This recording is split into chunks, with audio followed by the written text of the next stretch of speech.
GM, today is a monumental best ball breakfast. By the conclusion of today's show, we will have reached the halfway point of my Best Ball Mania 4 streaming journey. That is right. Today on tap, drafts number 74 and 75. Also joining me for the 75th draft will be my guy, Easy from the Deposit Kingdom, who has a very sick correlation spreadsheet that he is going to help use and guide me, co-pilot me through the 75th draft.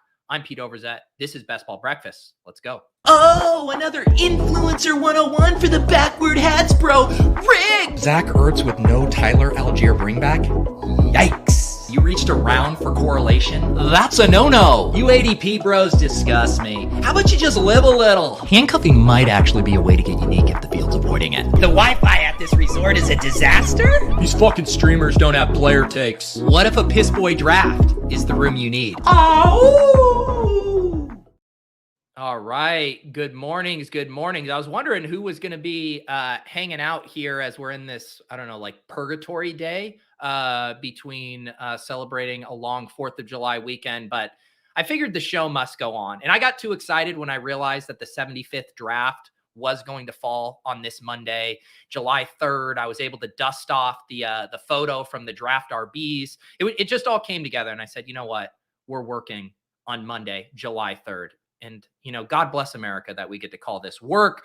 Shout out to everyone in the chat, specifically those who do celebrate. It is good to qualify that Tyler, some of our Canadian friends might not be as festive as the rest of us today. Although, didn't they have their Canadian Independence holiday recently as well? Forgive me for my ignorance, dear Canadians. Who needs a 4th hot dog eating contest when we got draft 75? That's right. I am the Joey Chestnut of best ball drafting, just absolutely mainlining these drafts like hot dogs, dipping my drafts in water to make them go down easier. I don't know if this analogy really sticks the landing there. Thank you for wishing me a 75th birthday. Wow, B. Kurt. Thank you, sir, for the super chat. Congrats on the 50%. There was a stretch.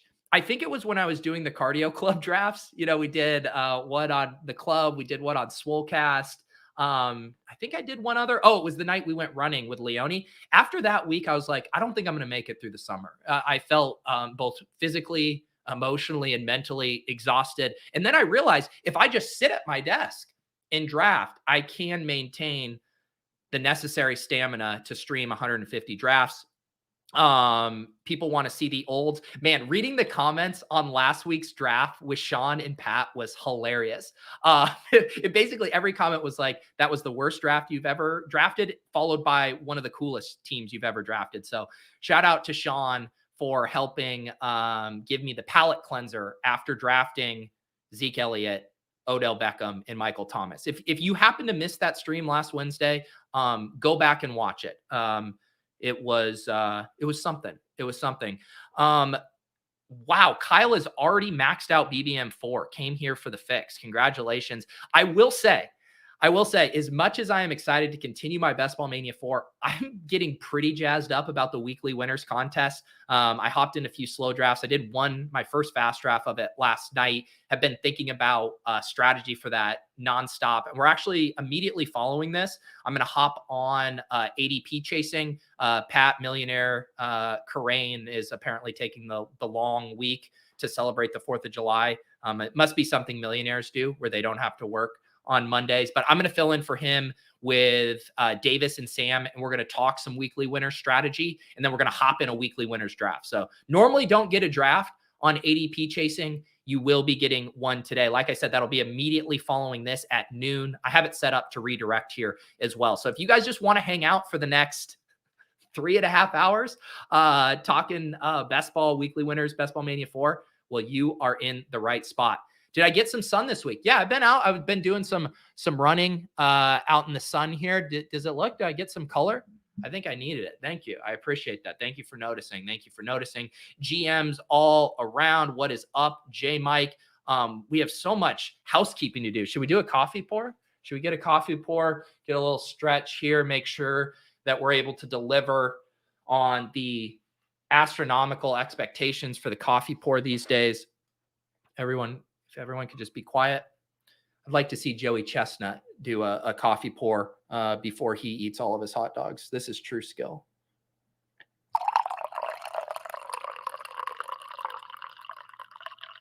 Ooh, oh yeah. That one was nice. It wasn't a super strong pour. I know at the end of last stream I had an angry pour. I felt like that one was just a smooth pour. Like, hey, we're going to settle in for a good show today. We are going to settle in. Ross says I'm an angry runner. Yeah, that was the other comments on all of my cardio club streams, that I turn into a crank when I'm running and trying to do content at the same time. Trying to catch up here. People liking the weekly winners. Oh yeah, there's definitely a strategy. Yeah, I think the strategy is like massively different than Best Ball Mania. I think if you're drafting your weekly winners teams, like structurally similar to how you're drafting your Best Ball Mania teams, you're probably way off the mark. But I will save the weekly winners talk for ADP chasing at noon. Chunk the Deuce. Shout out Chunk the Deuce. Were you just in a splash play draft with us, Chunk the Deuce? I want to say your name came up. Just subscribe to the newsletter. How long have I been missing out on this? Yeah, I've been writing the P.O. Box newsletter every Friday for, I don't know, 2 to 3 months now. You can read all the old archives there. I did pin it there because in the Friday edition, I wrote about the Ducks. I wrote about feeding the Ducks. Basically, I had this epiphany the other day that the 2 songs dominating my life right now both revolve around Ducks. April, my nearly 7-month-old daughter's favorite song is called 6 Little Ducks. And then, of course, around here, Feeding the Ducks, everyone's favorite song, or in some people's case, their least favorite song. So I did write about that and how Duck songs are dominating my life. I drop that email in your inbox every Friday. Normally just something that's on my mind. I recap the week in streams. A lot of times I get feedback that I'm doing so much stuff, I'm all over the place. So I said, how about if I had a place to recap it for you? I get all the links, all the shorts, all the written articles over on Fantasy Life, all of that packaged neatly. Also, we'll share some recommendations, other stuff I'm enjoying. I also shared 2 albums, my 2 favorite albums right now. So yes, subscribe for free to the P.O. Box newsletter. And even if you've been missing them, the archives are available to read for free as well. Let's see here. Let's see. I am trying to catch up on the chat here. Okay, I got an important question. Who would win a hot dog eating contest between all the guys in the fantasy circle? Ooh, that's an interesting one, because I do think what the snap take is to be like, oh, this big dude, he would just crush these. But we've seen these hot dog winners. These guys are athletes. Some of these are like the sneakily thin guys who take this down. Let me think about this. Would it surprise anyone if Justin Herzig's like spent his free time like figuring out how to optimize hot dog eating, and just in that svelte little frame of his, he was actually able to just annihilate like 19 hot dogs? I don't know. Herzig is out here tagging people for sniping him in the weekly winners. That, I think, just that peek into how maniacal he is, I think means he could also be an expert hot dog eater. So I would not want to get in a hot dog eating contest with Justin Herzig. Jonathan, Feeding the Ducks is much more than a song. It is a lifestyle. I couldn't agree more. I truly could not agree more. Let's see here. Do I need my banner? I believe I need my banner here. We got to get the banner. This is going to be draft 74. And also, as I mentioned at the top, I'm going to have Easy from the Deposit Kingdom. If you guys are in the Deposit Kingdom Discord, you know Easy. He is the most prolific poster in the Discord by a lot. And he has whipped up a really cool spreadsheet. That's a correlation spreadsheet that dynamically updates as you go through your draft, and is pushing specific boosters to players based on historical correlations. And why is my phone ringing right now? And so Easy's going to join me for the second draft, and we're going to show off that spreadsheet while drafting. But I am underway here in my first draft. Let me get all situated here, and then we will be off to the races. What did I get? Draft 112. Geez, we cannot buy an early draft slot in these early streams. Really running pretty sad on that. Let me get this in here so we can all see everything. I got my exposures updated. Who's in here? Everyone that we know. We got Trev in here. We got JGFC, who's never not been in a draft with me. We got Nate's.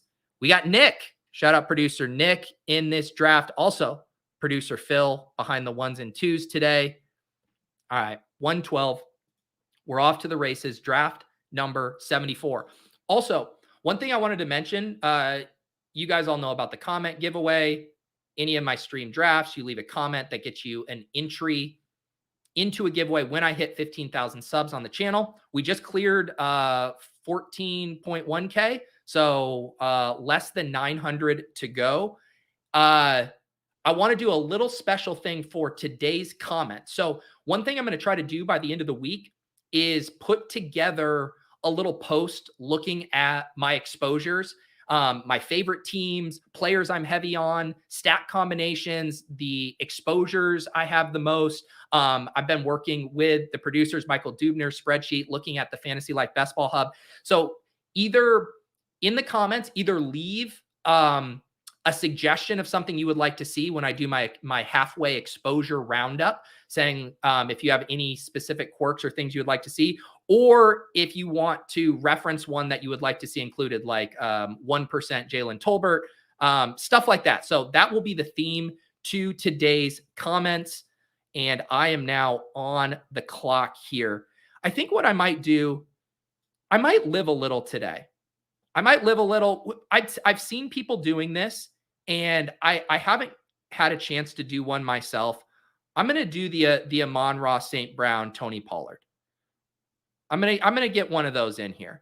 It's only going to happen at the 1-2 turn. I do think there is a chance Tony Pollard just gets more expensive and is and just lands here anyways. You know, if they don't end up re-signing Zeke, which now is apparently a thing, and if we just head all the way to the start of the season and there's no backfield competition there, I would not be surprised to see Pollard move up here. But I just wanted to get one. I feel like all the correlation bros get to do their fun stuff at the 1-2 turn. And I'm such a slave to ADP that I never do it. Well, how about that? I just constantly give out peace offerings to the various subsections of Best Ball Twitter. You know, sometimes it's tossing the bye week bros and Olive Branch. You know, sometimes it's tossing the portfolio bros an Olive Branch. Today, I just 2 olive branches, one to Live a Little Nation. There you go. ADP is a social construct. You can take Tony Pollard at pick 13. And to the week 17 bros, my initial bros. Sometimes I feel like I'd forsaken you guys because I'm not jamming premium week 17 correlations with my first few picks. So hopefully I'm back in the good graces of week 17 nation.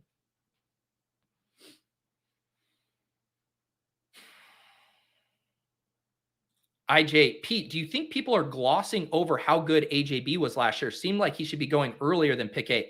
I don't think they're glossing over it. I would say his ADP is indicative of people really liking what they saw from AJ Brown last year. And I actually think if you just look at projections and how good Devonta Smith was down the stretch and that they were essentially functioning as like co-1As in that offense from a target perspective, I think you could say AJ Brown is slightly too expensive in that Devonta Smith is maybe slightly cheap relative to AJ Brown's price tag.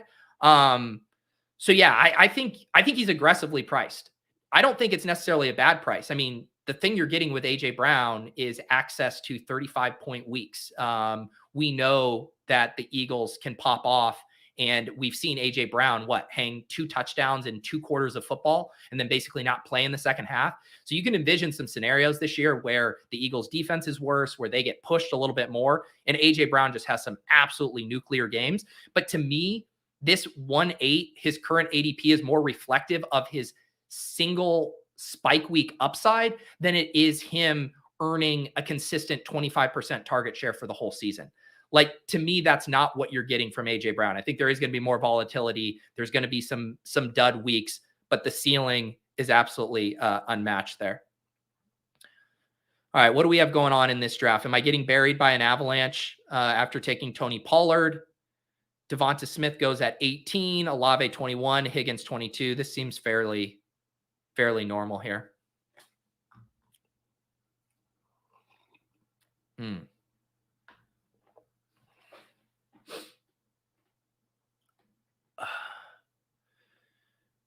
All right, we're doing this one again. Is there a reason to avoid stacking two QBs who play each other week 17? Does it limit your outs to be so in one game? I think it's like the conversation we have a lot about a lot of stuff, like in the 98th, 99th percentile outcomes. It's probably not optimal, like in a perfect world, but I'm never avoiding it specifically. Like if I have my second quarterback, say I have a Watson team, and I also have Garrett Wilson and Aaron Rodgers falls 30 picks past ADP, which legitimately happens sometime. And structurally, I need a second quarterback, and I'm already invested in Garrett Wilson. I'm not passing on Aaron Rodgers because Aaron Rodgers and Watson both play together in week 17. But I'm also not, I'm going to use that maybe as a tiebreaker. Like I'm not taking Aaron Rodgers at ADP because I already have Deshaun Watson. So I don't know. That's how I'm thinking about it. It wouldn't be my preferred thing, but I also don't think it is a death sentence to a team. The thought is you just would theoretically like to have access to two different games for high scoring. We're about to pick here at 312 and 4-1. Like I said, we started with Tony Pollard and Amon-Ra St. Brown. Was hoping Keenan Allen would fall to me. Keenan hasn't been falling. I will not make the mistake of taking the Lamar Jackson detour again. That's how I got buried last time. Let's see here. Jerry Jeudy and Christian Watson. I think that's my play here. I don't really see anything else that I really need to do. Sorry, Najee, not doing the Lamar thing on this build. Let's just get two more wide receivers. Jerry Jeudy and Christian Watson.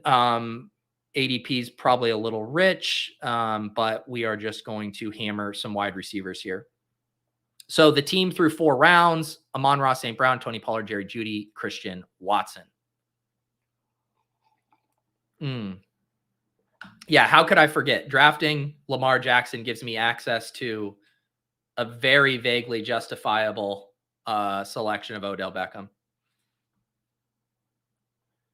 Tyler says, can we pedal for likes early, mid, and late on stream today? Let's smash through 400 likes for this. The birth of our dear Jiz Nason and halfway milestone to 150 BBMs. Tyler always gets me to read his comments because they're always doing things that I should be doing as a host. And then he always sneaks in something like Jiz Nason in there. It's really smart. It's kind of like the Anchorman teleprompter thing where I'm like, oh yeah, this seems like a comment I should pull up. And the next thing you know, I'm saying to our dear Jiz Nason. Oh, thank you. Easy for this. Jeudy Amon-Ra, week 15 correlation. We love to see it. You know what? I had actually just told Brick, and I am going to be making the update in the Draft Caddy soon. I am going to get rid of week 17 display because I have those all memorized. I'm very behind on my week 15 and week 16 correlations. I will fully admit it. So we're going to get that default option added to the Brick Draft Caddy here. So I'm going to end up switching this to 16-17 exposures to 15-16 exposures. I need to start rolling up my sleeves and getting my hand in the dirt on these week 15, week 16 correlations. All right, let's see what kind of hypothetical we have here. Ron Paul, if offered, would you sell 100% of your 150 BBM lineups for 10% ROI prior to week 1? No, I would not, because, and it's not saying that I think I'm better than a 10% ROI. It's what I'm doing here is I want to bank a stream draft. I want to have a team in the finals that I streamed. That is what my goal is here. So doing that, if my goal was specifically EV or ROI, I wouldn't be streaming all of these drafts. So I already know, what I'm doing with this. And so I would need, I guess I would have a number, right? Like, but the number would have to be pretty high for me to bail on having any equity of my own teams in the finals. Because just do this thought experiment. What amount of money would help me sleep at night knowing I had a team that I drafted on stream that, let's just say, miraculously finishes top 10 in Best Ball Mania, and I have 0% of that in the week 17 finals? I would be sick to my stomach. There would be nothing left in my stomach because I would have puked it all out. There's just no way. Like, the number is honestly probably too silly to even admit, because I could not think of the FOMO downside equity of watching a team I drafted on stream and not owning a percent of it. I couldn't live with myself. I just couldn't. I guess you can keep trying numbers in the chat. There would be a number where I would let it go, but it would probably be unreasonably high.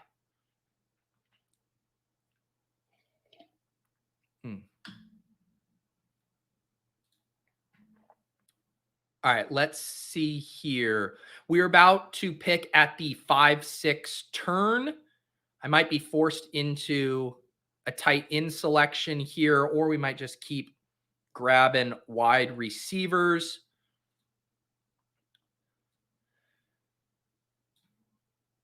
Hawkinson does go to Nick. I definitely would have scooped up Hawkinson there if he had continued to fall.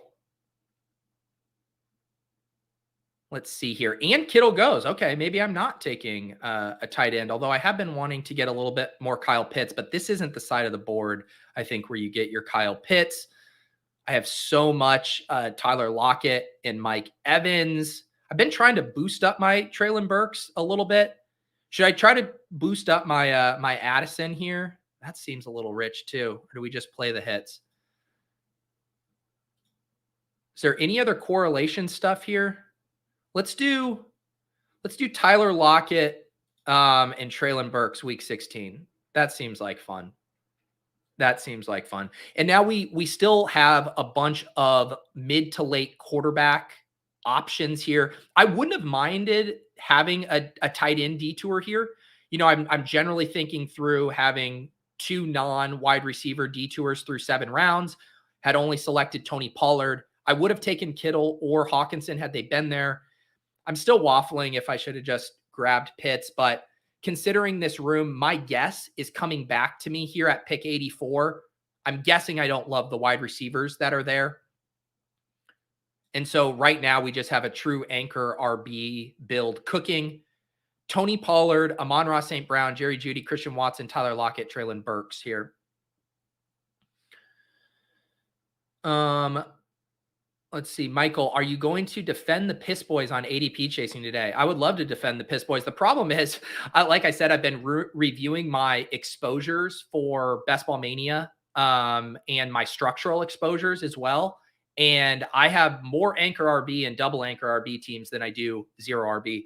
I actually think that is going to naturally flip, though, as we get into August, because part of the pause on aggressive zero RB builds is not having a lot of clarity on these backfields and basically not liking the zero RB target options in round 16, 17, 18. I think a lot more of those are going to come into focus in August, and I will feel much more comfortable leaning into some of those. So I think my structural exposures are going to tilt soon, and I can get back in the good graces of true Piss Boy Zero RB Nation. Tom, thoughts on when Best Ball Mania 4 fills? I think they are going to pace it and have it fill exactly when they want. I will say first week of September. I'll say around like September 1st or September 2nd, I think it fills.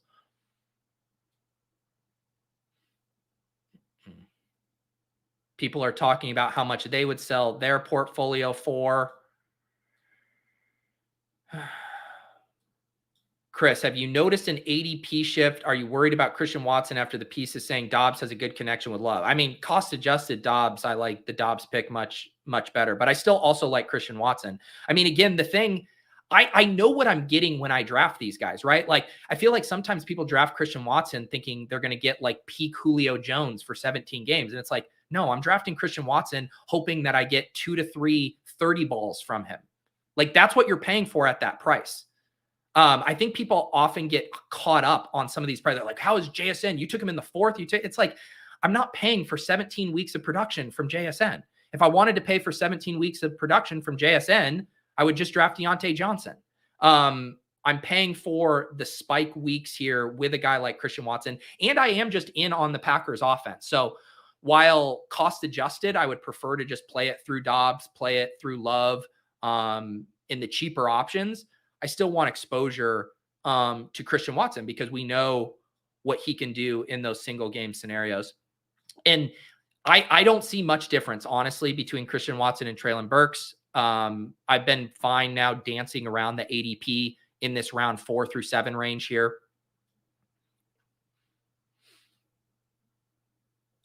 Connor, anchor RB builds are easier this year with great running back round 3 values. Exactly. Yeah, that's what I've actually pushed back on. It's actually harder to do, even though we are in the wide receiver avalanche era of underdog. It's actually harder to do 0 RB builds if you are taking the best player available, because the best player available in the 3rd round is often a quarterback or a running back.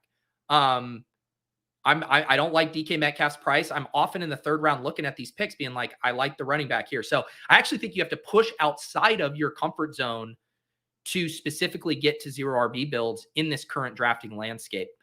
But like I said, I have a feeling that it might shift here in August as guys like Ramondre Pollard get pushed up a little bit. All right. All the wide receivers are gone. All the tight ends are gone.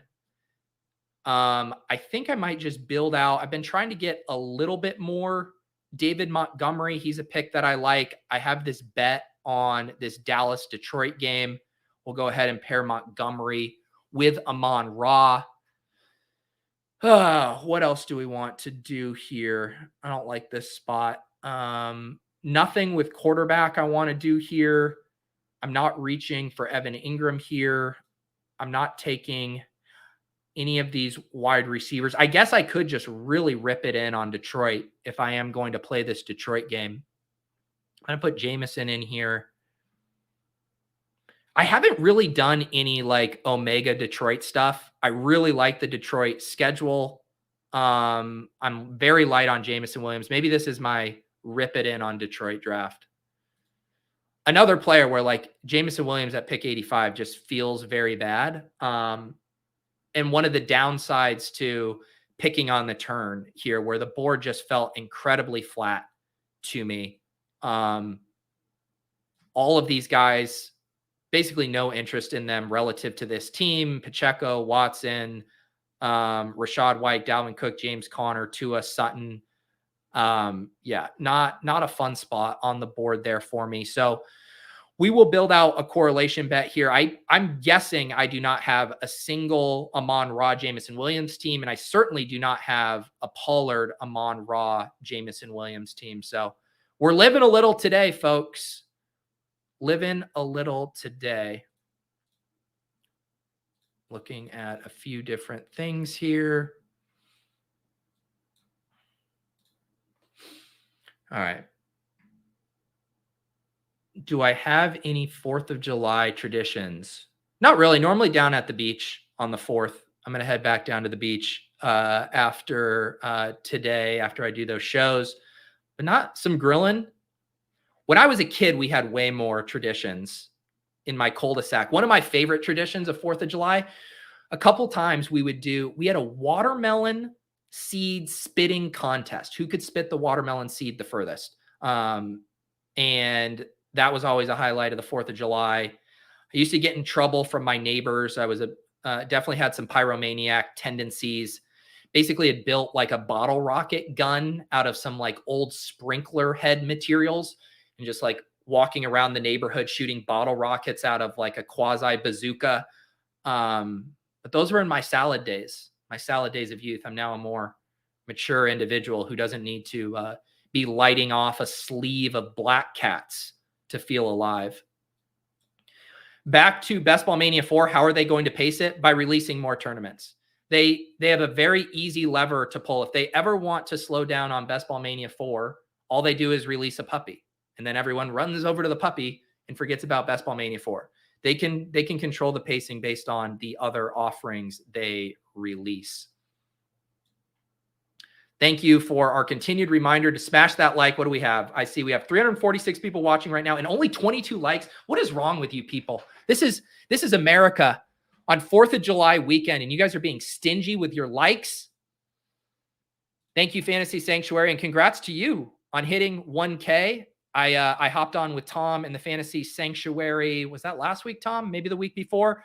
Check out that episode. Went through some targets, some fades. on Underdog. Tom has a great YouTube operation over there. How do you balance how many Christian Watson explosion week guys you take versus Deontay Johnson consistent types?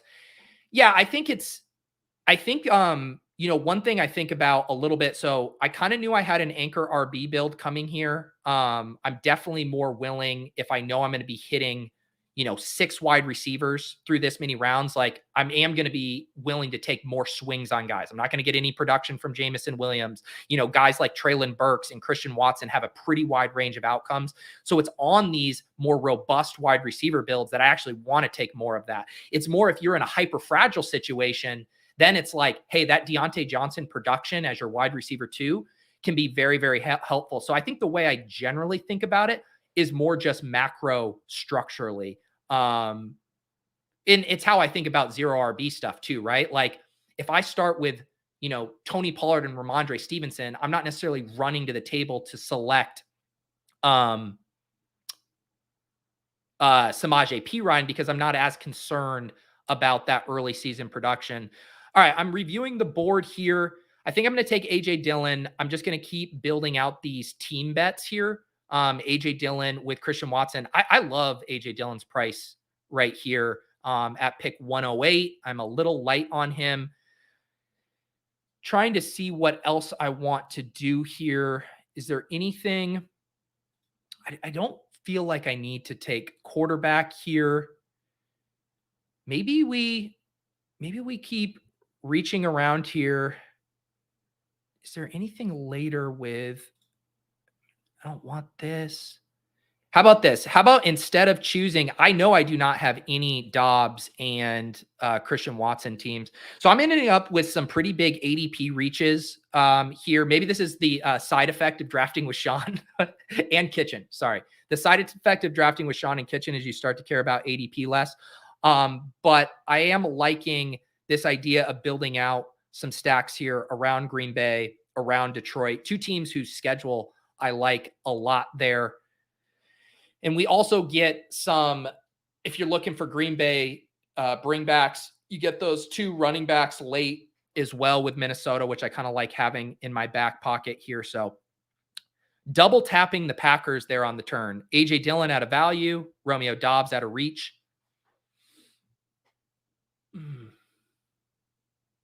Randazzler, do you have a target date for when you will reach 150? If I could, my goal would be whatever like my last BBM is going to be. So I guess what?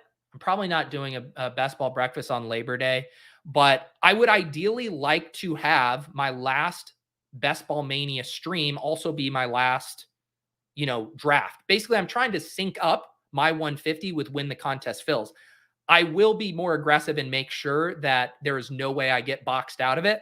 Like I'm not just going to flirt with the contest filling without getting in that last stream. So that's how I'm thinking about it. But I basically thought of the drafting calendar as May and June, halfway point, July 4th, and then July and August. And I haven't been too scientific with my pacing.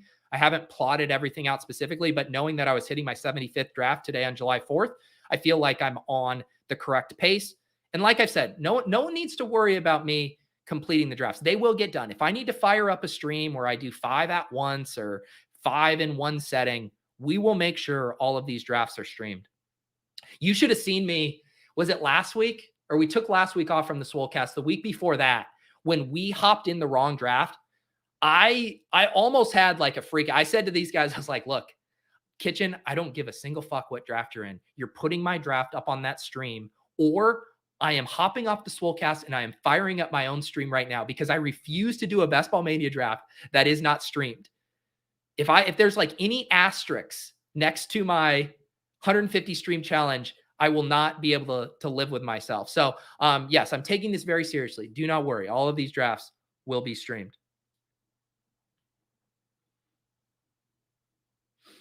Catching up on the chat. God, I really hope you're right, Sacrilegious. This feels like the one. I'm looking forward to rewatching the stream in January as we celebrate Pete's 1.5 Cranes. Being able to say I have 1.5 Cranes from Best Ball would just be the chef's kiss here. easy roasting me for my Jameson Williams pick. I just can't wait. Your correlation spreadsheet. It's gonna boost Jameson Williams up when we take when we take Pollard and Amon-Ra St. Brown. Did you max out the higher buy-in tournaments? Oh, I did not max out the Bulldog. Was the Bulldog like 15 entries at $500 a pop? I did one of the Bulldogs, but I've been maxing everything else. So the Dalmatians, the Chows, anything other than the Bulldog, I believe I've maxed. I'm so behind on the chat here. Raise It says, who are the wide receivers where if you take them, you seriously prioritize the QB? For me, it's Tyreek, Waddle, Tua. That's a very good one. Certainly agree with that. Let me make my pick, and then I'll think of other quarterbacks that I go out of my way to select otherwise.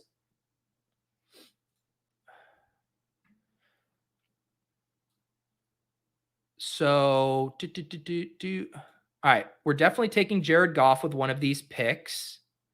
And this does feel like a spot where, why don't we keep building out these bets? We got this bet on Denver. Russell Wilson has gone, but I do not need him with this build shaping up. Or do I just take, maybe I do need to take the Kamara value at this point. All right, let's not jump the shark here. We have plenty of Dulcich. If I'm going to get my Kamara shares, it's going to be at pick 130.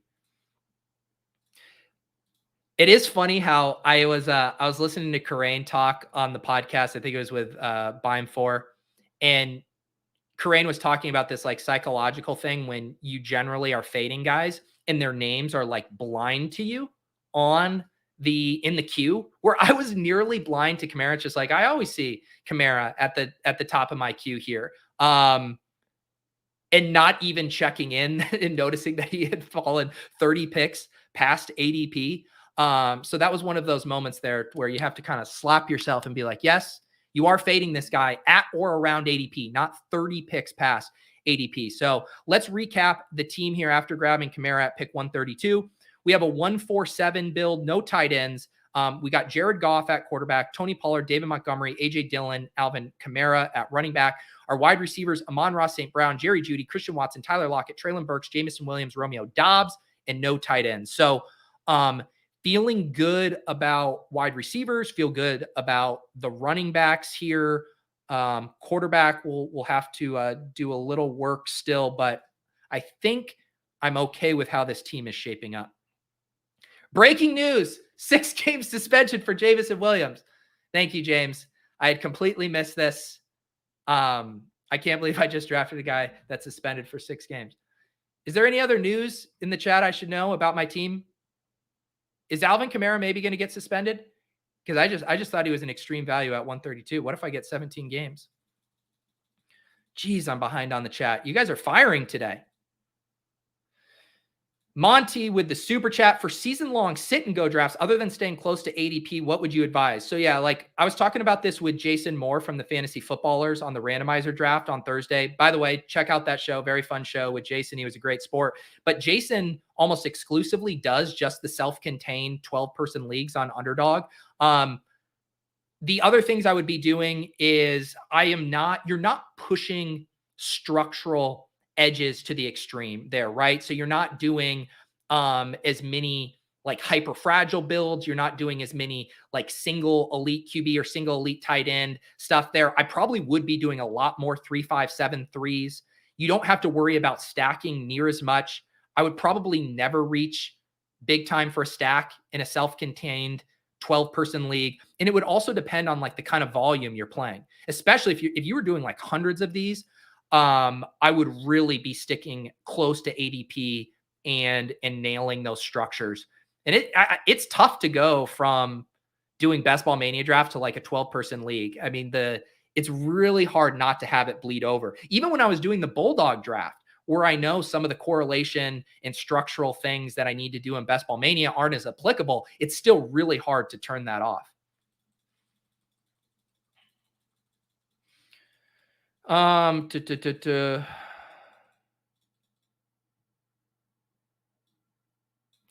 Yeah, I played that cool when I was waiting for Jared Goff to come around, but I I definitely have gotten cucked in that situation by playing too casual with it. But who wants to take Jared Goff unstacked? Like, you're a real sicko if you're like, I can't wait to just dial up this backdoor Jared Goff Laporta. I guess maybe the CeeDee Lamb drafter, someone who got sniped on Dak. I just feel like Goff is one of those guys you can let go if you have the market cornered on Lions. But I've definitely been burned by that logic before. Thank you, guys. I appreciate all this news coming in. I've been a little bit unplugged over the weekend. Javonte Williams might not be ready for week 1. I appreciate that. Brandon sees people drafting week 17 correlations and sit and go drafts constantly. That's hilarious. It doesn't shock me though. It's really hard psychologically to get that out because it is just very fun. It's very fun drafting those correlations. Nick does snipe me on Laporta. Come on, Nick. You're not going to let me have Laporta? We're definitely taking Jared Goff with one of these picks. Man, this might have to be a Taysom team if I'm getting sniped on all of these. Come on, Nick. I mean, Laporta just lines up. I go out of my way, Nick, to tell you I'm omega stacking the Lions, and you have to take Laporta from me? That was dirty, Nick. I need to look at your team, Nick. I want to see if this is justifiable. Okay, you're doing it for your bring back. You got your Dallas stack, and you're running out of Lions to bring it back. Fine.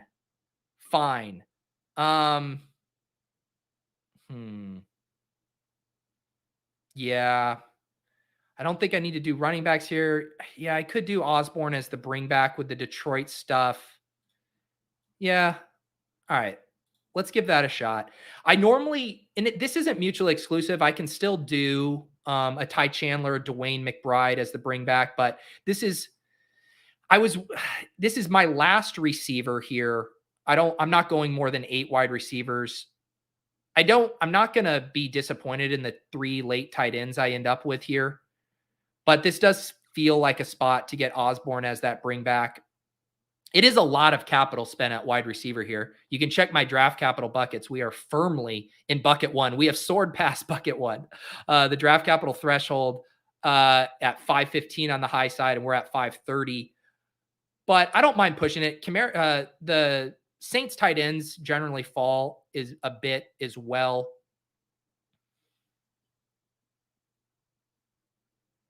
So the team here through 14 rounds, we got Jared Goff and Jordan Love at quarterback. We have some big team stacks here. Let me do it by team. So we have Jared Goff, David Montgomery, Amon-Ra St. Brown, and Jamison Williams with a Tony Pollard bring back.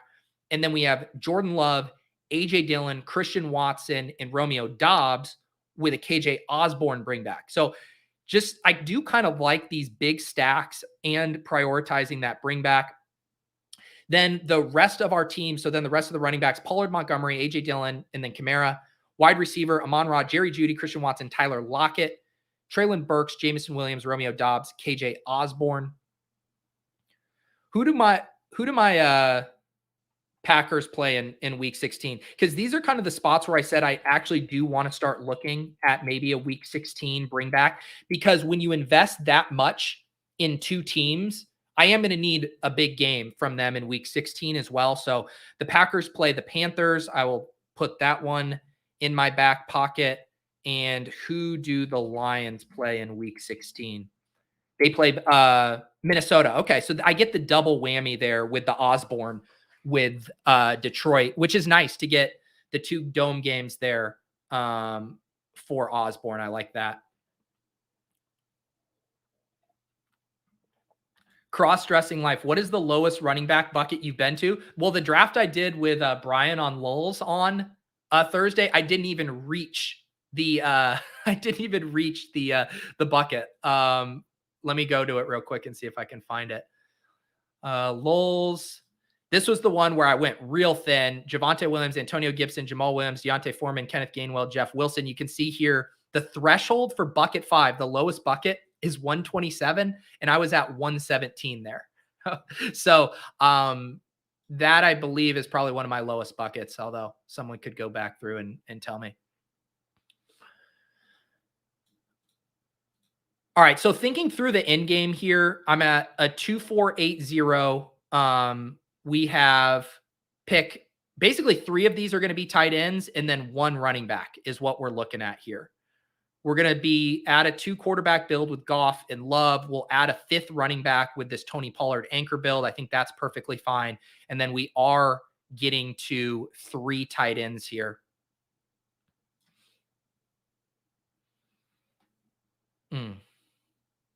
Oh, what's the highest bucket? I don't know. I'd have to go look. Probably. I don't know. I don't spend a lot of draft capital at running back. Even when I do the hyper fragile builds, and I've only done a couple of those, I stop at 4 running backs. I'm generally in bucket 4 or bucket 5 for running backs. We could go back and look. I know I've had some high T drafts when all the piss boys were sniping me. What kind of tight ends are we looking at here? I do believe I mentioned how I would like to get a Carolina bring back here. I really like Chuba. So that's the Chuba week 16 versus Green Bay. He can be my 5th running back. And now it's starting to look at tight end here. We do have Gesicki plays my Denver. We don't have any Buffalo. I still don't mind Knox here. All right, so we're going to take Chuba. Do we just take... Yeah, I think I'm just going to go Knox because there is stuff, too, I can do. Maybe Gesicki falls. I doubt it, but Hunter Henry's always kicking around. I could have done Hayden Hurst as my Carolina guy. I just don't like Hayden Hurst relative to a lot of these other tight ends I can take. Let's go ahead and grab Knox, a guy I continue to think is undervalued. And we'll wrap up this draft with 2 more tight ends in the 17th and 18th. So we did do a true punt tight end build here. Our last 3 picks will all be tight ends through 16 rounds. Jared Goff and Jordan Love at quarterback. I do think this is like generally on the fringe for me if I would want a 3rd quarterback. But because I'm making such big bets on the teams themselves, like my bets are Detroit is undervalued and Green Bay is undervalued, and Jared Goff and Jordan Love are going to be this year's Tua and perform like QB7, QB8. Like that's essentially the bet I'm making when I take that many Lions, that many Packers. And I also don't have any super obvious late stacks. Generally if I'm on my Jahan Dotson or Terry McLaurin and I have my Sam Howell bullshit, or I have a Drake London and a Kyle Pitts and I'm on my Desmond Ridder bullshit. Normally I have a Pittsburgh guy. I'm on my Kenny Pickett bullshit, but there was no obvious 3rd quarterbacks to even consider here. So I'm perfectly fine rocking this as a 2 quarterback build. I think a 5 running back room with Tony Pollard as an anchor, especially a very flag planty Tony Pollard anchor, taking him at pick 13 and then using the mid-range here. I didn't really fully punt running back like the Montgomery, AJ Dillon, Kamara, decent amount of capital spent on RBs there. Feel fine with 5. I think you could argue in different builds, if I had a 3rd quarterback that I like, I can probably turn KJ Osborne into a 3rd quarterback. Then I turn Chuba Hubbard into a Minnesota running back. And then I turn one of these tight ends into a Hayden Hurst. That's probably like the trickle down there if I don't go with KJ Osborne. So he kind of impacts structurally the direction I go. But I think I like this team. I think it's accomplishing a lot of the stuff that I like to accomplish in drafts. And I just haven't done a lot of, as much as I like the Lions and as much as I like the Packers, I haven't done big stacks with them. So it feels good to get a lot of the primary pieces there because I have a lot of just Doubs and Watson split and not together.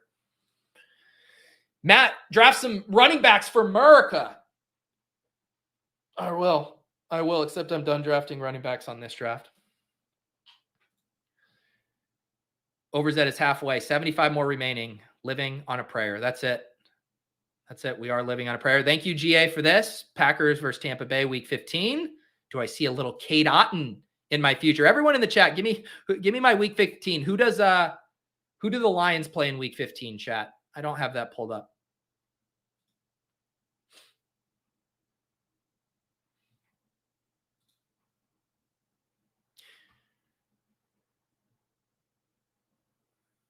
Anyone else have any fun builds going on in this room? Mario started Chase, JT, Ramondre, Najee, and then absolutely pissed yellow there to recover. We got sharp drafters in this room. This definitely feels like a Musgrave team. We're just ripping it in on the Lions and the Packers. I didn't get Laporta, but Musgrave can come on down. And then who are we doing? The chat says they play Denver. We already have a Denver piece. I forgot about that. Who should be my final tight end, chat? We're going to take Musgrave here. There any correlation? We could do Jake Ferguson if we want to just build out that big Dallas Detroit shootout in week 17. Let's see here. I still do like Michael Mayer. There's the Hunter Henry stuff with Buffalo. Chad, I'm going to let you decide. We got a ton of votes for Fergie. Ferg. We did get an Otten vote. I don't think he's going to win, but let me put him in the queue. Ferg or Otten. I don't know if Fant makes sense on this team. Ferg, I see a Mayer. Fant, Ottoman. All right. Fergalicious won this chat poll. It is crazy how many like legitimate options you have. And when I say this, I'm not saying like I'm going to get a league winner out of here. I just mean justifiable options relative to stacking, correlation, undervalued rookies, whatever kind of criteria you want to do for screening late round tight ends. There's generally a justification you can make. But I overall like this room. Musgrave could be an absolute zero. Hopefully, I think the play with Musgrave is that he just comes on at the end of the season, and when those Packer stacks are really cruising in the playoffs, that he's sprinkling in some games. Dawson Knox, I think, is more the guy that you're excited about giving you a touchdown here or there throughout the full season. You know, that he's always live for a touchdown, even right off the rip. And then Jake Ferguson. Jake Ferguson is Jake Ferguson. We just hope he's 75% of Dalton Schultz in this offense. Like if he's 75% Dalton Schultz, this is probably a decent price for him.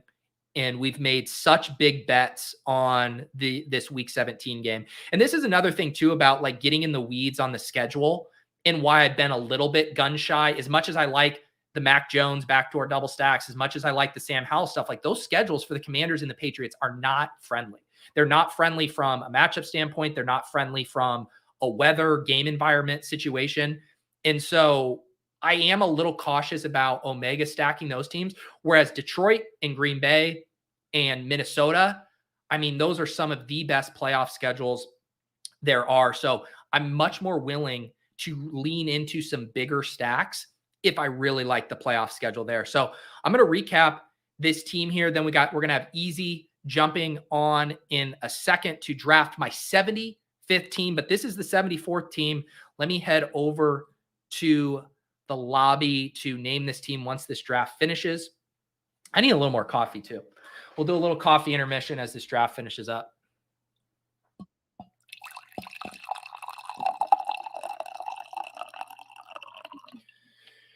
All right, let's see. Let's refresh and see if this team is in the books. Oh, man, look at that refresh. Throws us into light mode.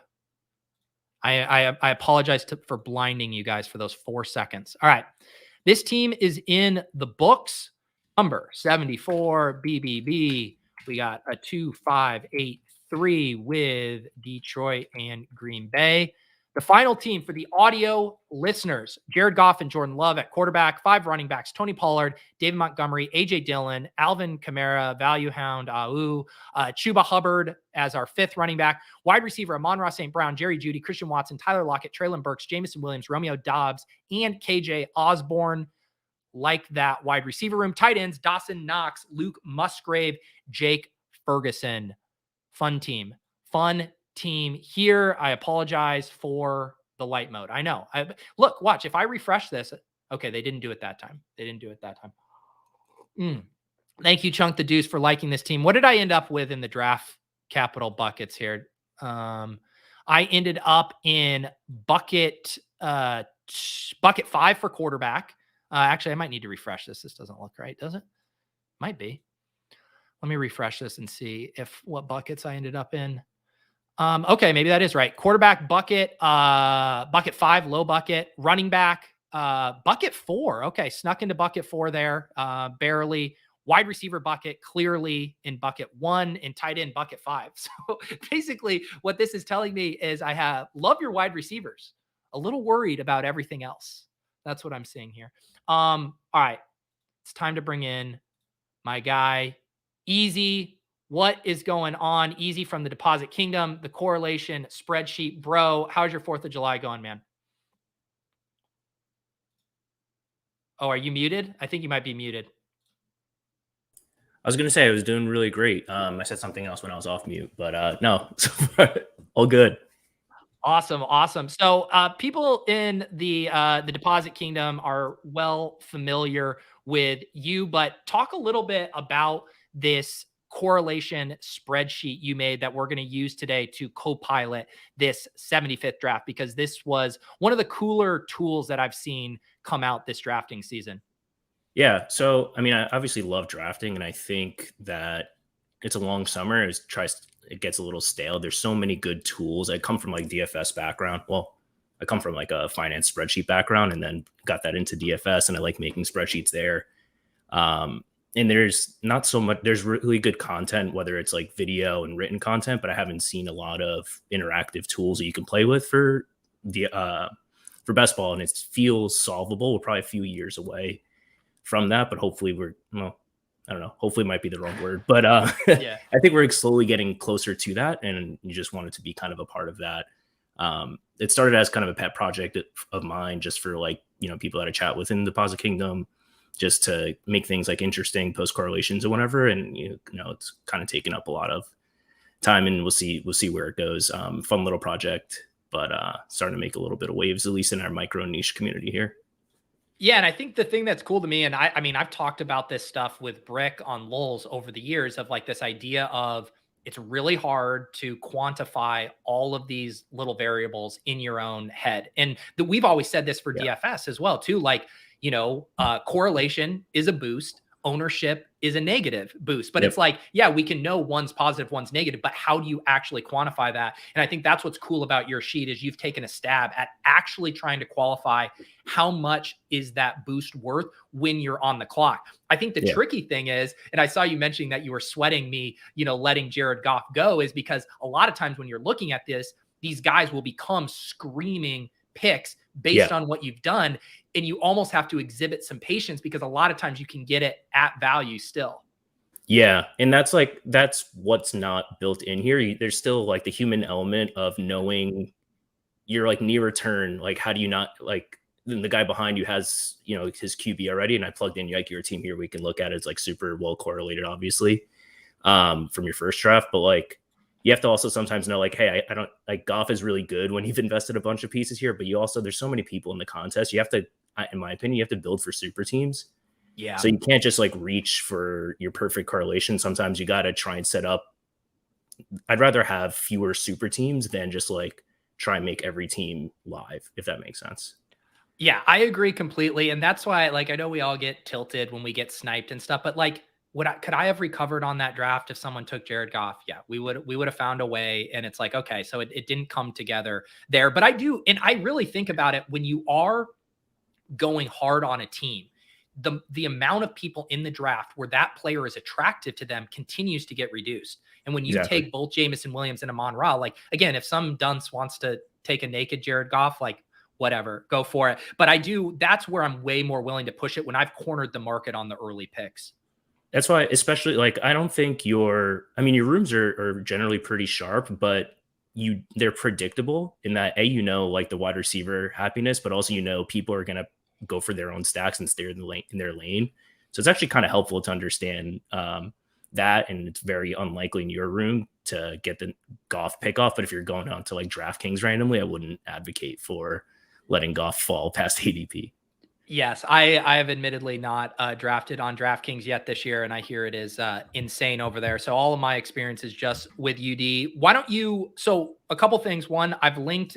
Easy did a thread on Twitter, kind of talking about this tool and linking to the sheet. This is still just publicly available to whoever wants to mess around with it. Yep. Awesome. Yep, just click the link. Yeah. And there's For sure. instructions in there too. And Easy's very helpful. If you are in the Deposit Kingdom Discord and you have a question for him, I assume you would be down to help with that. But why don't you Yeah. just kind of let people know what we're looking at from this previous draft? And then that'll give us kind of a foundation when we build this on the fly for the second draft. Exactly. So you basically, all you would do to start off is what pick number you're in. That just helps to fill in where you're going to be picking. This picks based on like who's likely to be available at ADP, a little before and mostly after. So you started off with Amon-Ra St. Brown, paired it up with Pollard. So Pollard is not a huge value at 13, but he goes from like, let's say the 25th rank to the 20th ranked player in the pool. And as you add players to that, his correlation gets boosted up. We back weight correlation to week 17, because obviously that's where all of the money used to be. Now 2/3 of the money is. The big prize is obviously still there. So yeah, as you make picks, like Judy, when at the time of the pick, he was, lightly correlated with Amon-Ra, then you continue to back that bet up, with future Detroit players. And then Goff, like, for example, is like the 120 or so ranked player in the pool. But like, once you bet all this, he goes up to like 50, basically saying, if you're betting this heavily on Amon-Ra, Jameson, Montgomery, if you're right, then Goff is going to be a smash. So basically what I looked at is like about 75th or 80th percentile outcomes and how players pair together. So it's basically saying, if I'm right, what does that mean about the rest of my roster and the players that correlate with it, which I think is how you should be trying to draft. For sure. How are you thinking about, because I think it's one of the age-old like debates for Best Ball Mania specifically, how much stacking is too much stacking? I'm of the belief that like overstacking, specifically for the regular season, is like completely fine and actually probably pretty optimal. How do you think about it as far as, because my guess is one of the other traps of using this tool is correlation becomes even more fun and you want to lean into it even more. But at what point are there diminishing returns the way the 3 uncorrelated tournaments are set up, being like, hey, I need the Packers and Lions to be like ping ponging like 40 burgers down the stretch? Yeah. You definitely push the limits of this, especially because, I mean, this is like a player take on like Jordan Love and what the Packers offense can contribute. Like 5 Packers is probably pushing the limits. After a certain point, like without the quarterback, every piece you add after like the second piece on a team starts to be slightly negative. It's hard for them to all eat without the quarterback.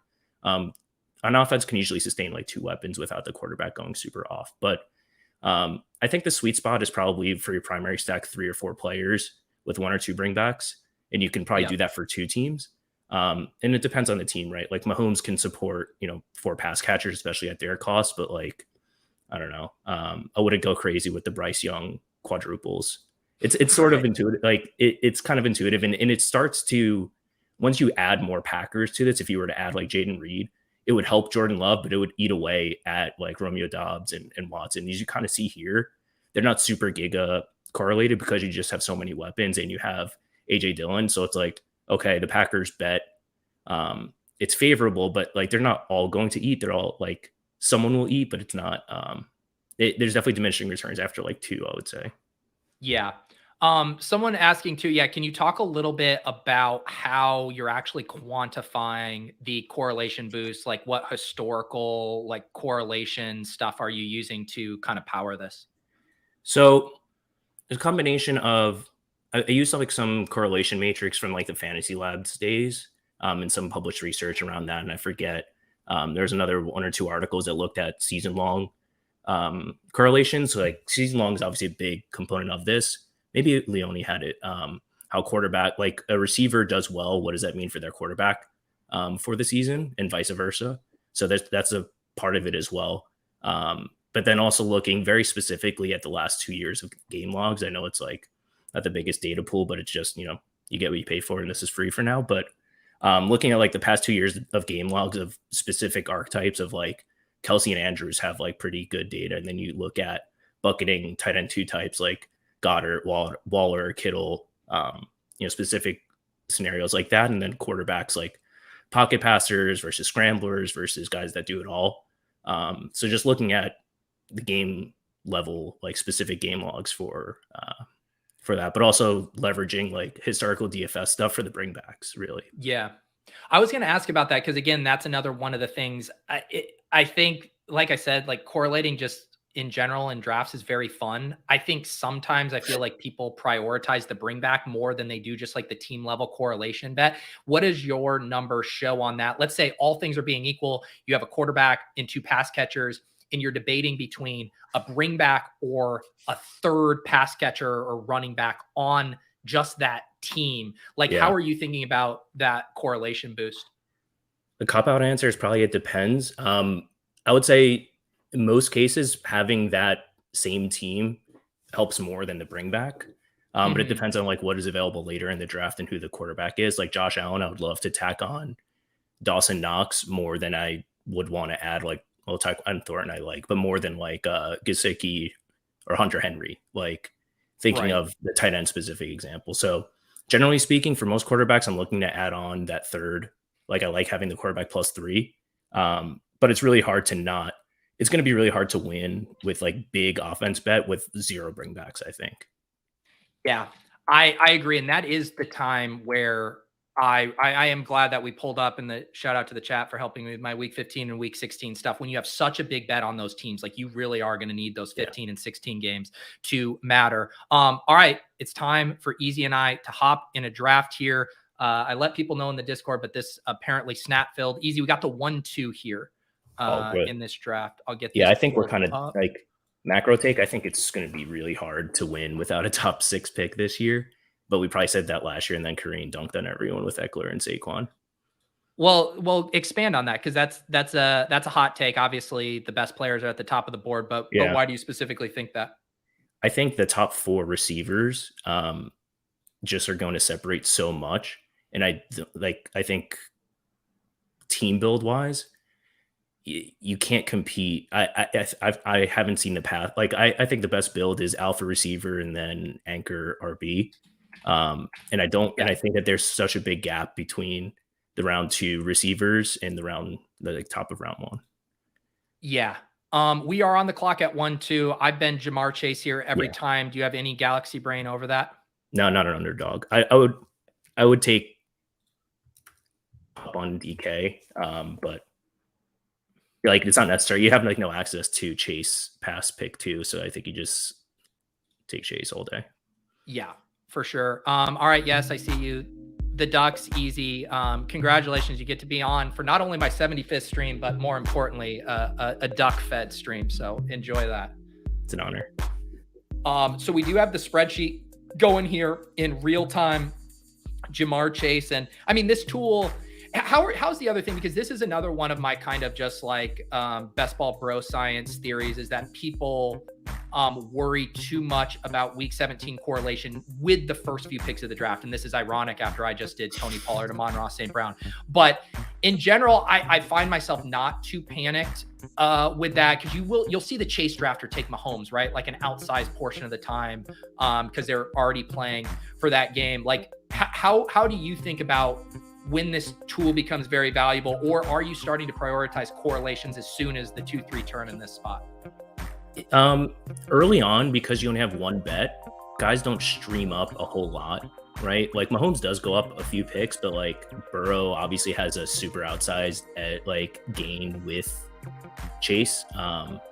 So Mahomes goes like, you see, like I have Mahomes like super high. That just is like, I think quarterbacks are pretty strong, and it might just be like I think the running backs are kind of weak, whatever. But Mahomes goes from rank 15 to 11. But if you scroll down, just the correlated guys, big scroll. Burrow is like not far behind Mahomes here. Okay. When you're betting on, so it's like, yeah, I like Mahomes, but there's no reason. I don't think it's necessary to correlate the first few picks necessarily. You'll figure that out throughout the draft, and I think it's like too obvious. You know what I mean? And I do think like even just seeing some concrete numbers here does really help you do some of that mental math in your head of like, okay, maybe Mahomes falls back to you in the third or something, and you like the value, and that pushes you there. But if you see what a boost Burrow gives you, and we also know in these rooms, Burrow is almost always available coming back in the late fourth, like that's probably going to push me away from that a lot of the time. Yeah. Let people know too. So, we were looking at the inputted team page earlier here. We have Jamar Chase added. The next top pick available. Let people know how this is working. How is this auto populating? Because obviously you're not plugged into Underdog to know the real time picks. No, I don't code, and so the things like Break Draft Caddy definitely do this better than I. This just takes like ADP. It pretends 5 guys will fall to you. So our next pick is 23. So it'll show everyone from ADP starting at 18 or 19, I think 18, up until 15 spots past ADP. And then later in the draft, I open it up to like 25. And you can always type in guys, like someone falls like randomly, like I don't know who would be an example here, but if we get like a huge ADP faller, you can type it in and you can see where they kind of rank up. How much of a slave are you to this spreadsheet now? Are people harassing you to constantly update the ADP in there? Not yet. I do it I use it for 9%, 95% of my drafts, unless I'm like on the phone, like on the run or something. Yeah. So I do it for my, I have skin in the game, and I do it for myself. So if people start bothering me about like updating stuff, like we might have to talk about like the price point, but at this point, I'm just doing it for myself anyway. Yeah, don't look at gift horse in the mouth. Do you think about the correlations different? Did you do any bulldogs or like the Dalmatians with the different advantage? Not yet, not this year. I haven't liked the structures yet, and it was too early for the bulldog for me. But let's make these picks and then we can talk about that. So looking on the board here, getting some classic correlations. Barkley with Cup week 17. Mahomes goes to the Kelsey drafter. Looking on the board here, wow, someone knew you were in this draft and took Derrick Henry away from you. I was gonna say, ouch. Devonta Smith. So this is an interesting spot here. Do you like the premium double with Burrow? Because Higgins isn't going to come back most likely. In this room, I do. Yeah, because like now you can kind of ignore running, or you can ignore receiver a little more freely. I think the receiver dead zone is like rounds 3 to 5. Like that Keenan Allen, Watson like tier, so you can feel good about receiver here. Hopefully no one snipes us on Burrow if we do it to dead team, but whatever. Right. Tip your cap. And then it's like we're gonna I'm almost always in this spot then taking one of Pollard, Ramondre, or Jacobs. Are you similar? Yeah, I'm a big fan of like the anchor type. Do you have a preference here of Ramondre or Jacobs? I normally go Ramondre, but I'm open to either. I kind of like Jacobs. Also kind of helps later. He actually plays the Chiefs in week 16, and we're gonna end up needing Chiefs to back up our 2 picks. So it's not yet correlated. Like this looks bad on paper, but we're gonna IKB and know that like we can back this bet up later. Why do you think? What do you think about like the Higgins and Chase showing such how do you think about that with the boost being? That's another question for the sheet too, right? Because there's correlation boosts for like a season long perspective, and then there's like the single game where I would argue Chase and Higgins are correlated over a 17-week span, but negatively correlated in any individual 1 week. Do you agree with that? Exactly. Yeah. And I can check to see what it's in there. They might be like slightly negative in the full season, just at like the absolute ceiling, but in the single week, there is like a negative correlation. If it's like a ceiling game for Chase is like you might get a mean like an okay game from Higgins, but right. Let me look at what like the season long looks like. All right, I'll let you pull that up. GM Bindles here. What month did Karain draft his winning team last year? It was in July. I believe the anniversary date is coming up here. What is it? The 18th? Tuesday the 18th is Millionaire Best Ball Day. I know Karain stuff has planned. Underdog has stuff planned. Fantasy Life has stuff planned. So that will be a fun day of drafting on July 18th. So they do positively correlate for the season. It sort of makes sense. Like if the Bengals play in good game environments, like if their defense is bad, if Burrow has an MVP type season, they're like very slightly positively correlated, like 2 to 3%. But in like a single week, it's pretty it's pretty negative, which is fine. You can, there's still paths to it. How much, and then another question for you on the sheet. How much are you weighting the correlation benefits differently for 15, 16, and 17? Yeah. That's adjustable if you find research or you just want to be different. If for some reason this reaches mass adoption and becomes consensus, which I think would probably be wrong because, it's not that good. But you can tweak it in the adjustment. There's an adjustments tab. If you say I don't care about correlation, you can just go in there and wipe it out. I just put 1/4 of it into week 17, and for weeks 15 and 16, I put it at 1.5 times any regular week. That's just I made it up. But you can say oh, I don't really care about week 15, or because I care about week 15 a lot. I just want the most amount of teams set up to get me out of that first week, and I just want the most amount of bolds. You can put I haven't tried it. You could put 100% into week 15 correlation and just draft that way. It'll let you, but I'm wondering what, again, I'm not enough of a math bro to know the right answer, but if you could have it, would you want it to be the percentage to be a similar ratio to 1 out of 1 or 441 versus 1 out of 16, that different percentage difference in ratio? I've tried to think about it. I'm also not that much of a math bro. But hold on, we'll try and make this pick. I'm trying not to fumble the bag here, but let's see. This is the big sweat. Tyreek Hill, Jonathan Taylor, Breece Hall, JJ5 didn't do it. We are not. I don't see any guy here to mess around. No, I don't think there's anyone we love enough to push it. Yeah. Sometimes if there was, I would be game if we had a huge faller we liked, but I'm sorry, I'm not gambling just for the right to take Mike Williams. Mike Williams, DJ Moore, go. We have 25 seconds here. How does Mixon pop in this? He's actually a slight positive. It wouldn't be my favorite personally, but he would be a slight positive here. I like Walker and I like Godwin. I like Walker and Godwin. Let's do Godwin. The only why I break, even though I want the easy experience on this, I feel and I was mentioning this with the Kyle Pitts stuff too, where it's I like Pitts, but I know on the front side of the board, that's where I can get my Kyle Pitts. Whereas I feel when I'm picking from the back half, that's where I get a lot of my Kenneth Walker, because he'll fall to 59, 60 or whatever. So are you okay with that? Yeah. That I mean, yeah. I mean, I've got 30% Godwin. Yeah. What am I at on Godwin here? Yeah, 15%. So this should put me about double the field. I like him there. Let's see now, checking in on our sheet. So we do get the mega Joe Burrow boost now with this correlation. Godwin, nothing correlated there, but just catching up at wide receiver. Nate wants to know, have you leveraged any AIs in developing this tool? Probably a couple years away from AI cracking Best Ball Open. AI barely knows that Best Ball exists because it's only fed through 2021. But I leverage AI to make my thread because I don't know how threaders do it.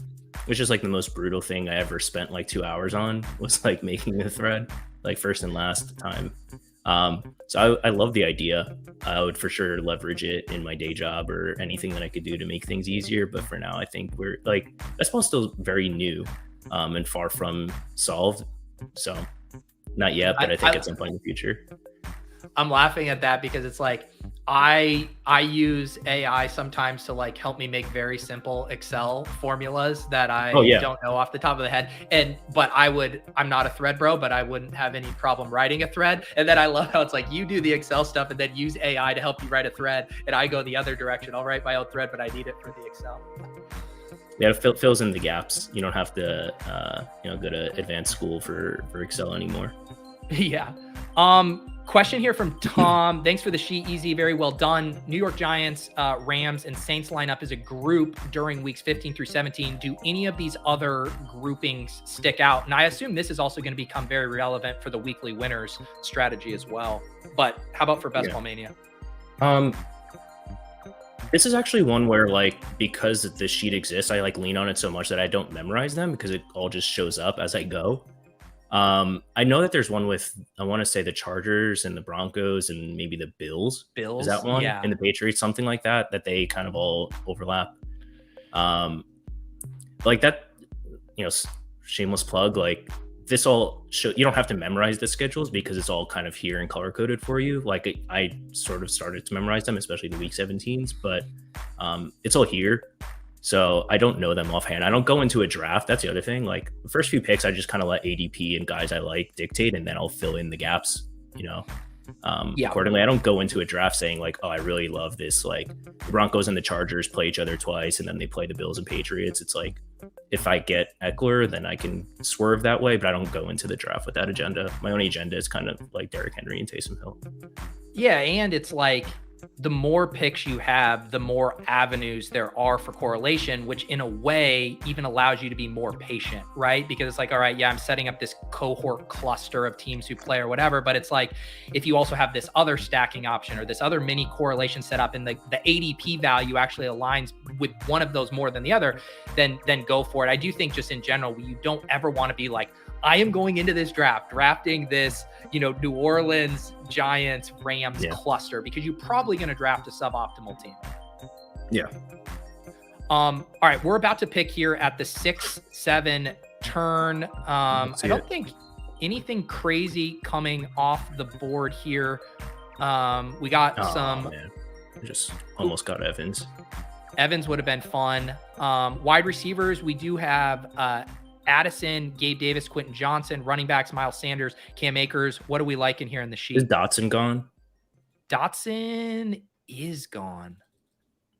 I don't hate Addison here if you want to hammer one more receiver, because I think like there's the receiver cliff is coming quick. Yes, the receiver cliff is definitely coming. We do have that week 15 Minnesota with the Bengals, which is kind of fun. So yeah, we'll grab Addison. I was wondering why, because like I don't love Addison, but he was like going up in the correlation. That makes sense now because you got the week 15.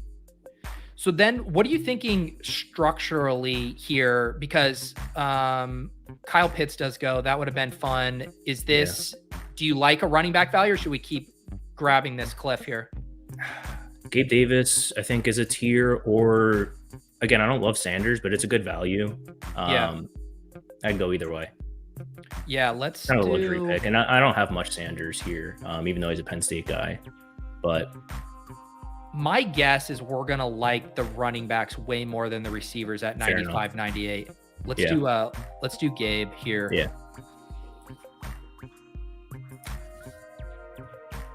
And then even looking at your sheet now, if we go over to, and remind me again, this bucket here is just based on top pick, and this one is factoring in the boost more. Yeah, that the bottom is just if you're like, I only want to draft someone correlated, or like this is better. Like there's a lot more here. This for like slow drafts, if you want to set up your queue, this would be the way to do it. Or one way to do it to say like, or future planning. So you can look and see. Our next pick is pick 95, and then we're at pick 119, 2 turns from then. So you can start to look further down the board to say like, oh yeah, Tyler Boyd is going to be up. Well, actually, that's a bad example. Oh yeah, MVS is going to be up at some point in this year, but he's not you're not taking him next round. Yeah. So it's good to see how many like stacking options you have later in the draft. Yeah. And I was mentally doing that with Jared Goff last draft. I was checking his ADP relative to my pick and being like, all right, let's roll the dice here. Yeah.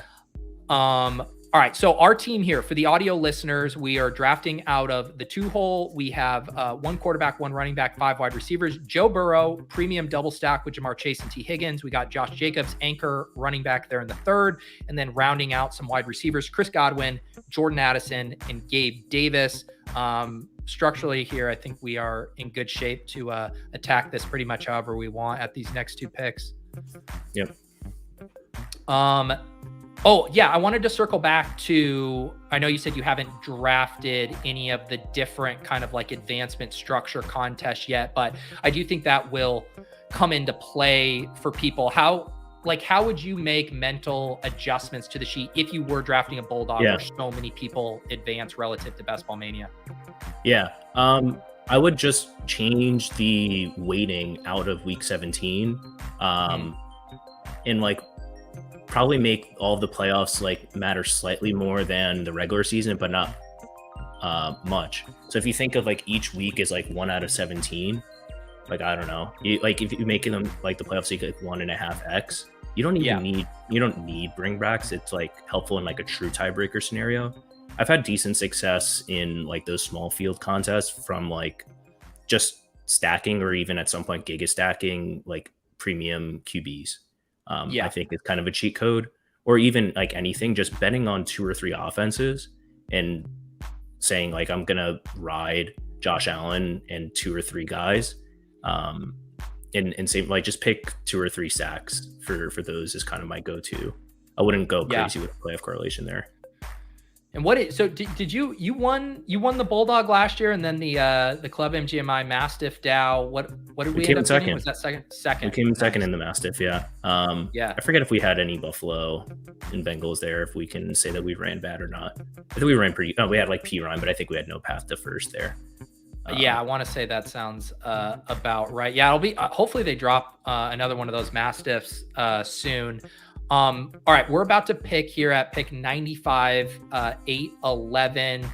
I don't see anything else here that we need to do necessarily at quarterback. We do have some running backs here. What position are you looking at? I do like running back here. Like this is going to tell you quarterbacks, but like we have so much invested in Burrow that I don't think it's necessary at this point. We have a lot of options. So it's kind of running back of choice between the Cook brothers, in my opinion. Yeah. I do like Dalvin. I can't help myself, but in this room, I don't know. Who's the other one would you like going both Cook brothers? I like those two more than the other running backs on the board. Okay. If we want to do a Cook Bros team, I think taking James first is probably the way to go in these rooms. Let's check our sheet here as we add. Where are you hoping to land the Dalvin Cook landing spot at this point? I've been betting on it being Miami. It doesn't really matter for this team. All right. I apologize. Right when I say getting both Cook Bros, we only get James. But we have 2 Buffalo players now. What's QB look like? QB, Anthony Richardson, Kirk Cousins, Daniel Jones. No, these Evan receivers, Ingram. they're trash. No Ingram. Just pick a running back. All right. Javante's fine. Okay. All right. We'll do Javante here. Do we have any Denver with LV, or do they not play in the fantasy playoffs at all? Not in the fantasy playoffs. Okay. So we do build out. Does James Cook get a slight boost with? Yeah, with the Gabe Davis. Gabe? Okay. Yeah. Ever so slight. And we do take Javonte Williams there. That was kind of that spot in the board. I find that happening a lot where it's like, if you have the quarterback that you like there to get like the stack or that falls, sometimes it's clean, but man, you always feel like you're slightly reaching at running back. There's no receivers you like there. There's generally no tight ends you like. I don't love that spot. Yeah, it's definitely why receiver gets pushed up like after pick 80 or so until pick like 120. I'm just more or less fading that full tier of receivers. Yeah. And even these running backs don't feel good. Like at best, they have 1 knock, if not like 2 or 3 real big negatives for all these running backs. But at this point, you really don't need a hit on every pick in the draft, let alone like your 9th pick or whatever this was. So I feel okay, like just taking guys with upside. I think Javonte probably fits that build. What did the sheet say? I see Tyler Boyd go off the board. How are you thinking about that? Because I assume when you have Burrow, Tyler Boyd's going to pop as a correlation, and yet we've already spent so much capital on the other wide receivers. How do you balance that? Yeah, so Boyd is like a slight positive, but he's still only like somewhat neutral to ADP. So if you scroll down, like he's there. I just plugged him in. So I have him ranked like slightly below ADP. There he is. Oh, there he is. Yeah. So his ADP is 104. I might not have refreshed it, but like 104. I have him ranked 119. He gets pushed up to 106. Like he gets positively correlated, but you're strengthening your Burrow bet, but you're sort of negating the Chase and Higgins bet, so it's really not necessary. I would take Boyd after ADP here all day. I wouldn't reach for Boyd as your wide receiver 6 when you've already bet your top 2 picks on Chase and Higgins. Doesn't, I don't know. You're kind of negating what you did up top. Yeah. Do you find yourself, when you're using this sheet a lot and seeing like the new ADP, do you find yourself enjoying the spots from the middle of the draft board where you can kind of play the waiting game more for value? I like if I could choose to draft from one spot, I think like 4 or 5 is probably the best, and just take a receipt. Like I like that. It is definitely hard to be on the turns. You're either taking the guys nobody wants, and like by the time ADP refreshes, like everyone at the top of your list has now gone down like a round or whatever, because it's just constantly, I don't know, Damian Harris always at the top of the queue, whatever it is. So you're either a trendsetter or you're just like scooping up the garbage. So it's kind of tough at the turns, but that's a game we play. That's a very good way to talk about falling knives. Trendsetter or scooping up the garbage, one or the other. Did the Mahomes Kelsey drafter take Boyd? No, they did not. The Boyd was a Sutton drafter who started Cup and Barkley there.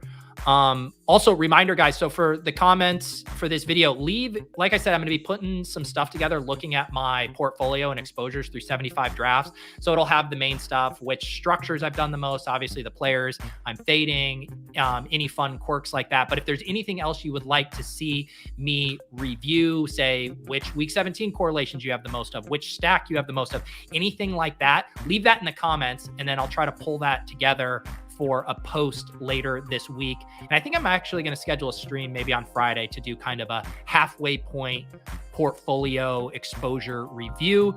Sky Moore goes at 116. That would have been a nice pick for us at 119. We are continuing to see, we got some quarterback options here if we want them easy. Yeah. I do think like I thought we had a bunch of stacking options, but like, we don't really. We don't. I like Baker Mayfield, but that's just like, I don't know if I'm ready to get buried by that. That's your own kink, yeah. Yeah. Kirk is good with Addison, or we can go with the naked Anthony Richardson. Not fully naked with that. The Jacobs bring back in 17. Yeah. I think like this is telling me that Kirk is better, but you can back up the Richardson bet with Jelani Woods and stuff later. So like, I think this is probably a good spot. Richardson way past ADP, and this kind of room feels rare. Yeah, that was my only tiebreaker for it, of just I've been now trying to like because I've been like not getting Richardson at ADP, but I'm fully fine grabbing him 20 picks past. Now the question here is like, I don't ever really do it. I wouldn't be completely out on a 3 quarterback build from this range with Kirk if we don't have anything else we really like. I'm not fully opposed to that. I agree. It depends on what we get at tight end. This is going to be a strong receiver room, and it's probably at least medium to strong end as running back relative to like rooms that you're probably in. Yeah. So I think we'll have options. Like I would probably want to go. I was open to it, but Kirk goes. Yeah. So we'll see what GBD does here. Anything popping in the sheet for this pick? Jacoby, if we're really building that out. Yeah, Jacoby to build that bet out, or I would go running back. What's tight end look like? Tight end is in this dead zone. Kincaid, Okonkwo, Dulcich.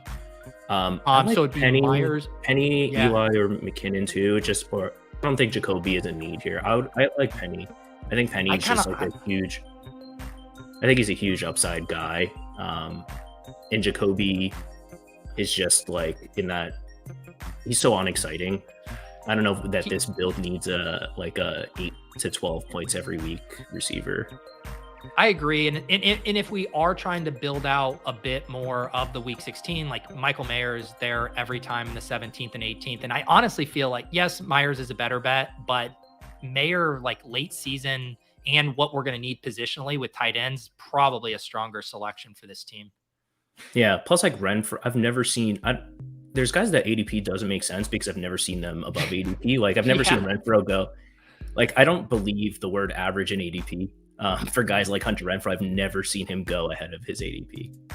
Yeah. No one is ever excited to reach for him, especially too when you have like he's not even a super fun guy for correlation purposes because there's so many of the like trade rumor stuff too. Yeah. Exactly. And his quarterback goes after him or undrafted. It's just, Yeah. I don't know. And I'm fine with Renfro. Like, you have a lot of outs there.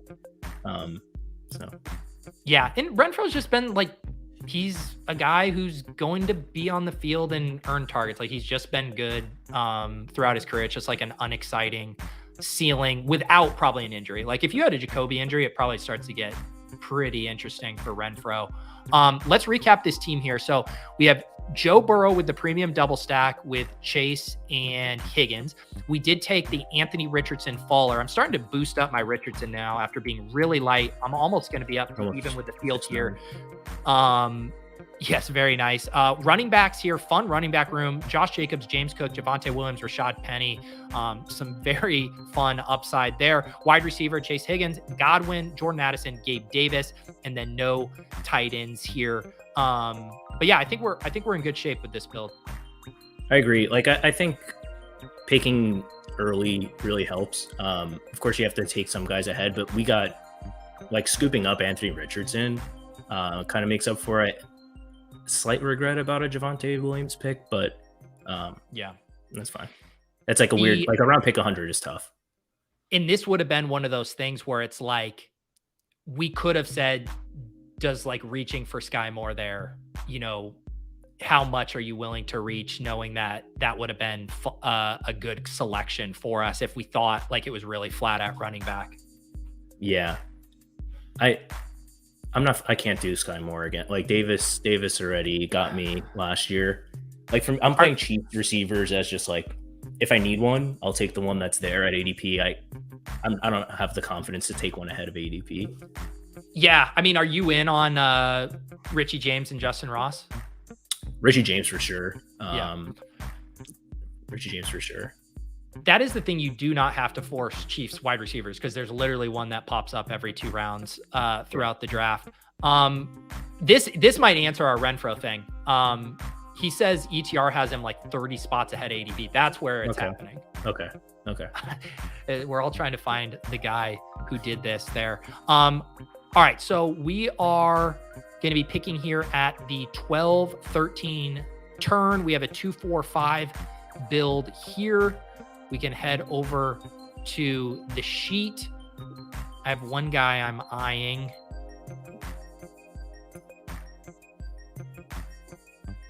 Interesting to see how big these guys jump relative to each other there with the wide receiver correlations. So what is it? Because it's interesting looking at the MVS versus Rashee Rice jump, because MVS is making a bigger jump than Rashee. I would check your math on that. It's like 17 versus 19. It's like, it's just, versus ADP. Yeah. Yeah, because like, I try so hard. Like, every projection system just hates rookies, and I try so hard to like, like Alec Pierce or MVS here, but I'm good with Pierce. Let's do Pierce. I'm definitely because you can get, to your point, there's a Chief available at any turn. Right. Is there anything else jumping out here at tight end? We finally do get Kincaid falling. I don't know if we want to like go Omega Bills without Allen. What does the sheet think of that at these prices? No, I don't think that's good. Yeah. So Rodgers, Osborne go. I can put MVS in the queue. Running back, Algier, Roshan. I kind of like Schultz. It's really gross. But I think that he's very live to lead the team in targets. Yeah. I kind of like Dalton Schultz. Yeah, I've been drafting a decent amount of Schultz. I'm at 13.7%. I like him there. Because it's like I draft Kincaid so infrequently. I think I would have been very tempted at that price with a bet on the Bills. How were you thinking through that spot? That's just like probably a bias for me against Kincaid. Like, not the player, like apparently like he should be good. He's a first round player, but that's just like rookie tight end on a team that has like an efficient tight end in the past. I don't know that his path to paying off like the starting tight end tag is there, unless you have Josh Allen. Even if it's like you're betting on the Bills offense a bit with Gabe Davis and James Cook, now you're like taking a bunch of like tertiary pieces or secondary pieces at best on Buffalo without, someone has this team with Josh Allen. Yeah. And I don't know that I want to go to battle against those teams with, Gabe Davis, James Cook, and Kincaid. I like Dawson Knox like almost as much. So that's my and I'm with you on those takes. I've barely been taking Kincaid, think he's massively overpriced, have way more Dawson Knox. I sometimes just use the like ADP followers of like, look, I'm never taking Kincaid, but at 148 with a Bills bet is probably one of the few instances. But like you said, the true actual instance is when you have Josh Allen and then you get the big Kincaid faller, because I do think more than any other position, like fringe tight ends are so correlated with their quarterback as far as production. And if Kincaid gets there in the fantasy playoffs, it's probably because he has a 2 touchdown week. And like, that means Josh Allen is almost for sure going off. Exactly. Let's see here. Dustin, I'll let Easy answer this one. I'm not in on the Noah Gray stuff, but he's asking, would you ever consider a last round Noah Gray in this build? Could be the guy you need. Are you galaxy braining showdown hero Noah Gray? No, I'm very outspoken about like wherever in my small corner of the internet about like the round 18 tight ends, which we're probably going to end up having to take in this build. No, the contest is not big enough to justify Noah Gray. Like the parlay there, like there's got to be a better payout. Granted, $3 million is pretty big, but I don't think that Noah Gray, like with Mahomes, fine. But I don't think that it pays off on as like a bring back. The tight end bring back is not a huge one, right? Yeah. Because you're just betting on the touchdowns. Like you're going to want the quarterback. Like Noah Gray isn't going to go 8 for 80 and 2. He's going to go 4 for 40 and 1 or something, which helps Mahomes. It doesn't help Burrow a whole bunch. And part of that parlay too is like, I'm not even convinced that like Noah Gray is going to give us like 60% Travis Kelce. Like if I want to make the handcuff bet, I want to take Isaiah Likely, who I know is good, who I know can earn targets, and I think could have a standalone role. And if Andrews goes down, like Likely could perform like a top 6 tight end, like no doubt. Whereas 100%. Like Noah Gray, I don't even know if that happens if Travis Kelce gets hurt. You've not played enough Showdown if you're like confident that Noah Gray is going to be the guy, because like, I don't know, Jody Fortson's still employed by the Kansas City Chiefs. Is Blake Bell still employed? Like, I don't know. Yeah. And it goes back to that thing. I understand your skepticism on some of the late round tight ends too, and we're probably getting overconfident just because they're there. But if you're comparing a Michael Mayer, a Trey McBride, or a Cade Otton to Noah Gray, like they're in a completely different tier of, what's projectable. I for sure agree. Okay, we're about to pick here at 14-11. We have a 2-4-6-1 build. I think we're going to need the sheet for Taysom. I know. I wanted to get a Taysom for easy build here. Would the sheet try to get me to get my first Adam Thielen share, or do we got to keep this? No, you can't find Adam Thielen in these parts. Good. No. We're probably good at quarterback. I definitely don't mind Laporta at these prices. What else jumps out to you? We could, if you take Singletary, we could be done at running back. And then just kind of hammer from there. He's like maybe slightly negatively correlated. But to just move on with the position and then we can kind of hammer tight end and fill in receiver correlations.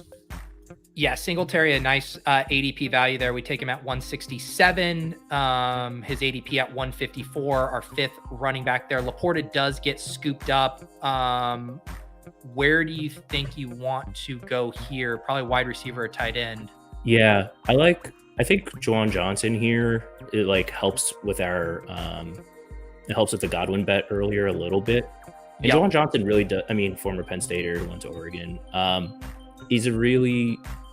He fits the breakout tight end mold as far as like the receiver background and pedigree, and like wouldn't surprise me if Carr falls, or like you can end up adding Baker to the team or something later. Yeah. I kind of like Juwan Johnson.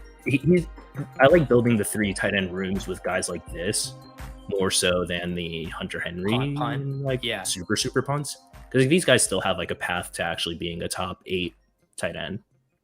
Yeah, I think that's a really good point. And one thing, and I think Sean's really good about this too, when I'm drafting with him, of like, and this happens in DFS, right? Too, like, what percentage of people, when they have an empty DraftKings lineup and they go, all right, I'm going to put in my quarterback, my double stack, and my bring back. And it's just like this clean thing. And it's not even saying that it's bad, but that happens in best ball too. It's like, I want to do a hyper fragile build. I'm going to start with 3 running backs. I'm going to do a 0 RB build. I'm going to start with this. And it's like bending these structures and getting off, because I think a lot of people, when they do say 3 late tight ends, it's like, those are my last 3 picks. It's just so easy. I don't think about it until those last 3. Yeah. Whereas if you can ping pong around that and still get the structural benefits without the same texture of 3 late tight ends as everyone else, it's probably a good thing.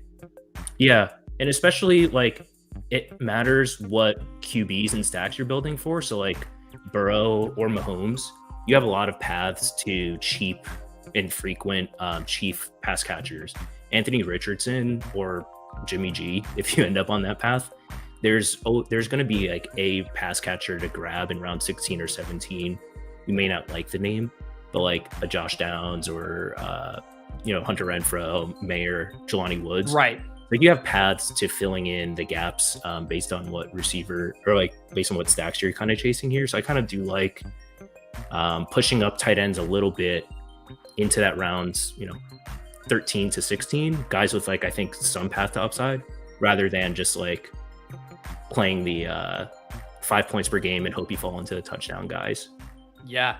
At first, when you said you kind of like Juwan Johnson, and the reason you were going to give, I thought it was going to say to balance out your Taysom Hill heavy bags, but it sounds like you're in on both of them. I mean, more so Taysom for sure. I don't draft them on the same team, but in a galaxy brain world, like they correlate positively because Taysom's going to be throwing the ball to Juwan Johnson. You know what I mean? Yeah. Yeah, there you go. I've come around on Taysom. What am I up to? Yeah, I'm over on Taysom now. So there you go. That's good. I've been red pilled by you guys. Let's see. So structurally, I do think this is kind of an interesting way to think. We have 3 more picks. I think we know one of them is going to be a tight end. One of them is going to be a wide receiver. I think you could make an argument for, like, if we really liked a third quarterback, if we want to do something with Stroud, we don't have to make that decision yet, but I do think we kind of have a luxury pick. Yeah, I think we definitely want to add one, maybe even 2 receivers. Yeah, like you could tell me that Schultz and Juwan is enough at tight end also. Yeah, like that's the other thing that, like, with Leone's draft capital, all right, we should probably make the pick and then talk. But yeah, it's rough. I can't, like, what receiver here?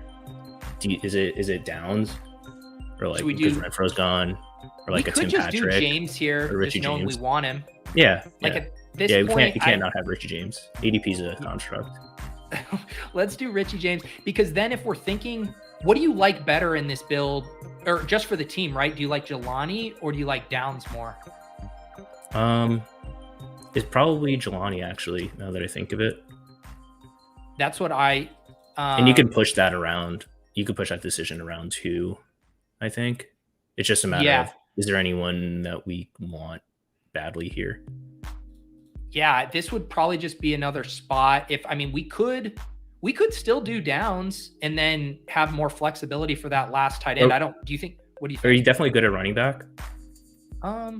We could. I don't think it'd be bad to take a 6 here. if we really liked. Chase Brown is not someone that I love, but if we're gonna do it with this. Yeah. Let's do that. And then we kind of have more flexibility here. We can do another wide receiver, or we can do another tight end. So I'll recap here, and then we can talk why that was a little tricky. Joe Burrow, Anthony Richardson at quarterback, Jacobs, James Cook, Javonte Williams, Rashad Penny, Devin Singletary. Add Chase Brown to this big Bengals bet. Wide receiver, Jamar Chase, T. Higgins, Chris Godwin, Jordan Addison, Gabe Davis, Alec Pierce, Richie James, and then tight end Dalton Schultz and Juwan Johnson. Anything you do differently in retrospect? I know we were kind of crunched for time there.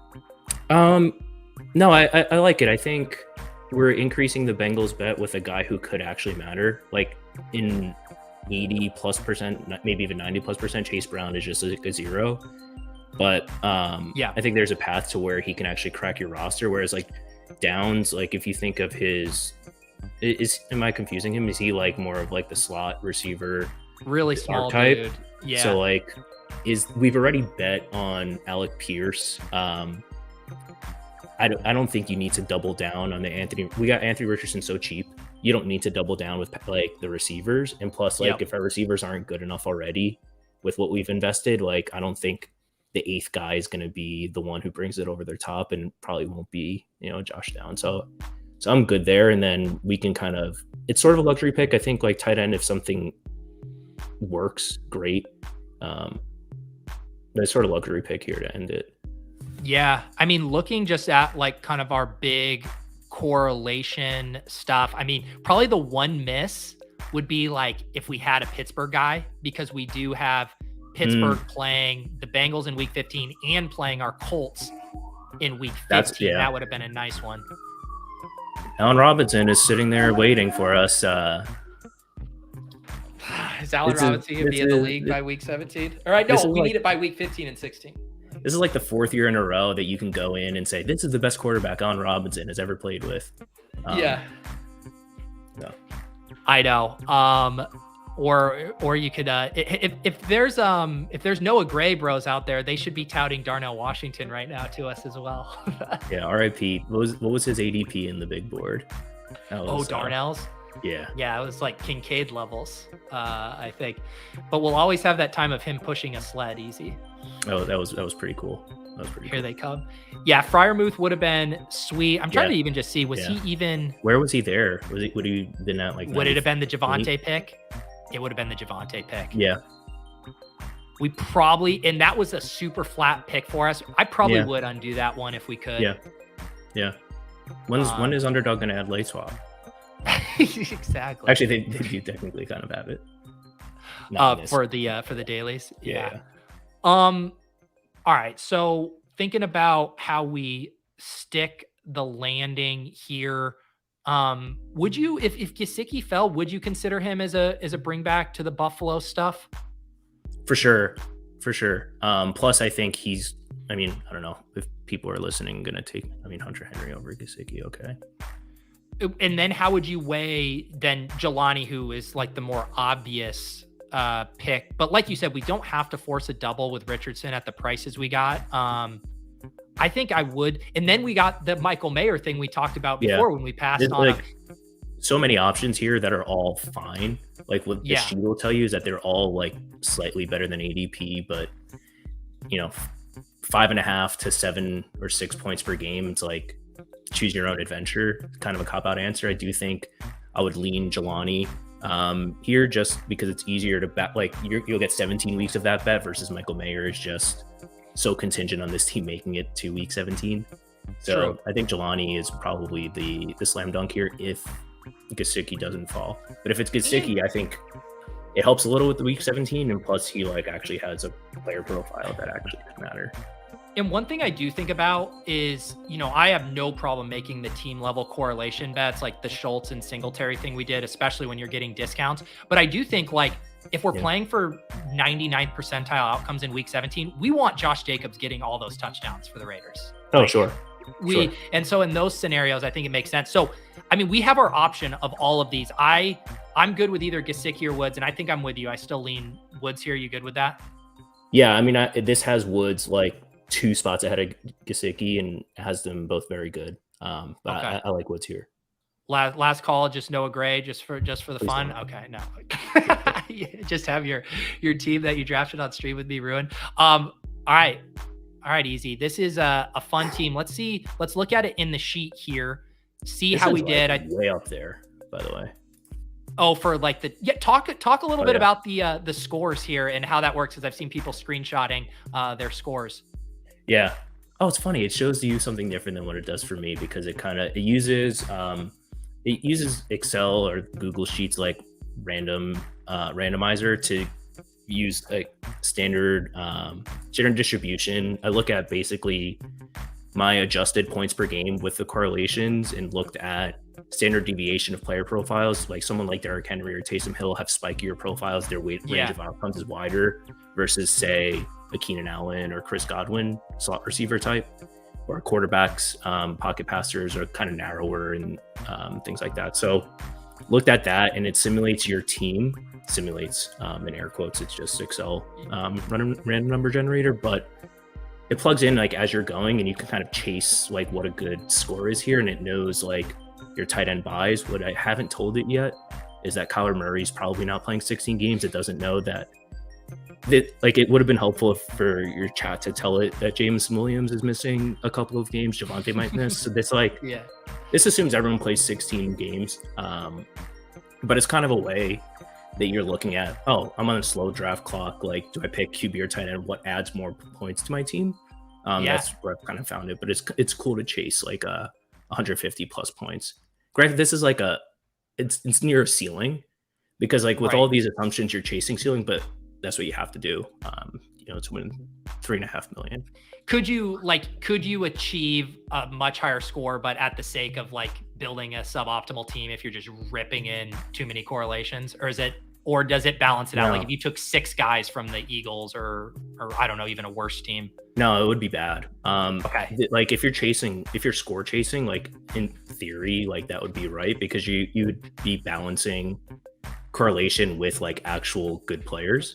Like the only way to, like, you can't just jam in pure correlation, because you're going to lose to teams that actually have good players. Like you can't out correlate your way into like a 6-round reach in round 2.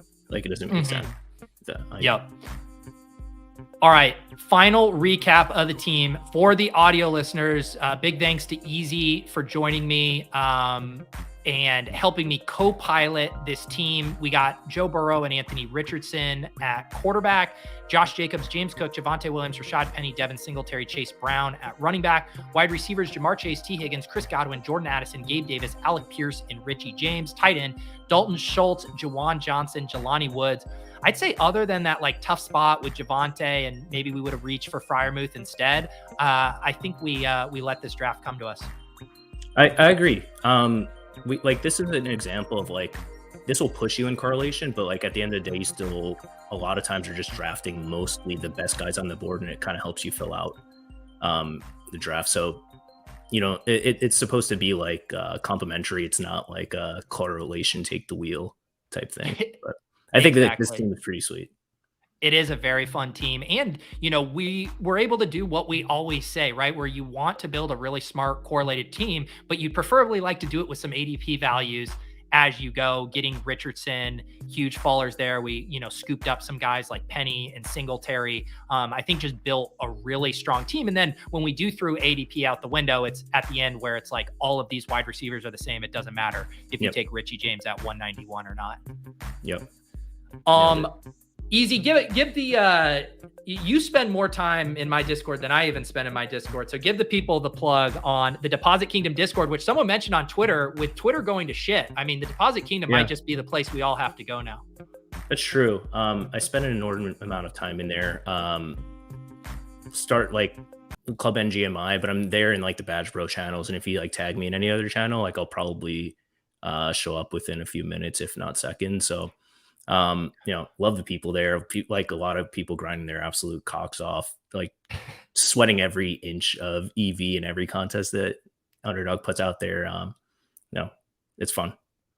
It is indeed. And you guys hear me mention it a lot, but like Easy said, there are so many corners of the Discord there. We got the Badge Bros guys. There's threads for all of those different sports. Even the General Best Ball channel has been popping of late, all kinds of discussion in there. So I highly recommend hopping in there. And I was going to pull up here, just Easy. You don't get to flex this a lot, but your rank in the Deposit Kingdom here, I need to pull up this leaderboard here in a second, but it is, what level are you at right now? I need to pull this up.